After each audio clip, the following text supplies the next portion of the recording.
I'm Nitishas and welcome to the section of Grade 9 CBSE Biology class. Today we are looking at the chapter that is the first chapter of your 9th class. That's you all know that you are having physics, chemistry and biology as a whole single text. In that text, all the chapters are mixed up and the 5th chapter is the first one of biology. So now I am taking this as the first chapter of our biology class. So the first chapter is cell, the basic unit of life. The name itself simplifies, or the name itself simply means that the cell is the basic unit of life. The cell is the basic unit of life. In chemistry, you studied for all materials, for all substances, the basic building blocks are atoms. Like the same way, for a living being, the basic unit of life is the cell.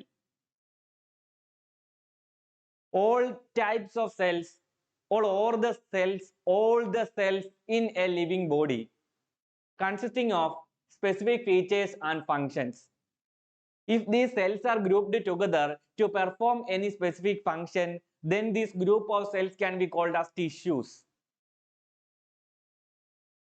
When these tissues togetherly joined to make some function or to perform some function, then this group of tissues togetherly joins and forms an organ in a living being, an organ in a living system, an organ in a human body or any other living body. All these type of organs have specific features or functions. When these organs togetherly forms to perform a specific function, then an organ system is formed. An organ system is formed, like our digestive system or our breathing system. For our breathing system, we are having nose, nostrils, then lungs. For our digestive system, we are having mouth, tongue, nose, esophagus, stomach, small intestine, large intestine. These are all organs and constituting an organ system. This organ system togetherly forms an organism. This organ system togetherly forms an organism. This is the basic thing. From cell, tissues together forms organs, then organ system and an organism. For all organisms, the basic unit of life is a cell, is the cell. In 1665, Robert Hooke first discovered and introduced the term cell. Look, it is on 1665. Who discovered cell? Robert Hooke discovered cell. And the cell is the structural and functional unit of all living organisms.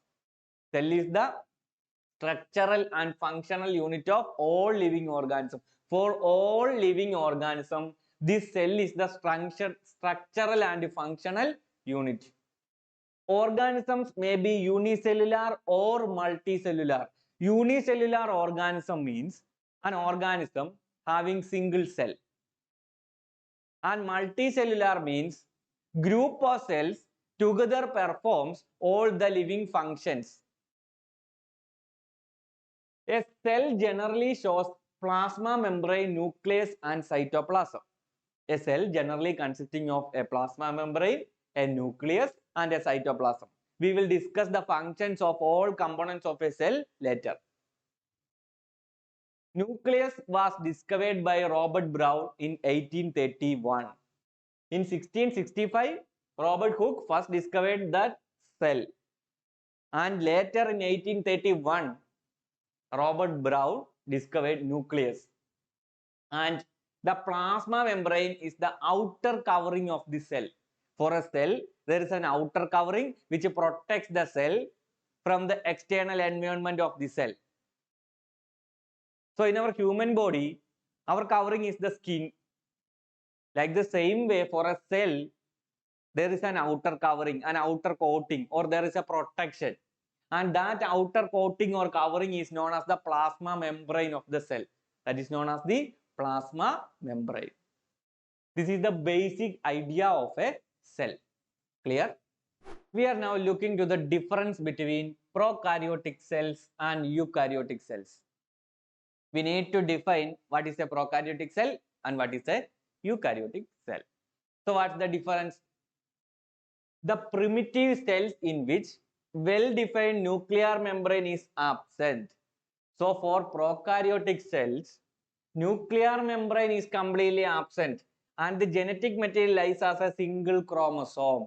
In prokaryotic cells, the genetic material lies as a single chromosome. There is no nuclear membrane. So the primitive cells in which nuclear membrane is absent and the genetic material lies as a single chromosome is known as a prokaryotic cell. For example, bacteria. For prokaryotic cell, we can say example as bacteria. Now, what is eukaryotic cells? The cells that have well-defined nucleus and membrane-bound organelles. All the organelles have a protective covering or a protective layer called a membrane. All the organelles are bounded by a membrane and these cells have a well-defined nucleus. Such cells are known as eukaryotic cells, for example, animals, plants, etc. So the main difference between prokaryotic cells and eukaryotic cells are, in eukaryotic cells,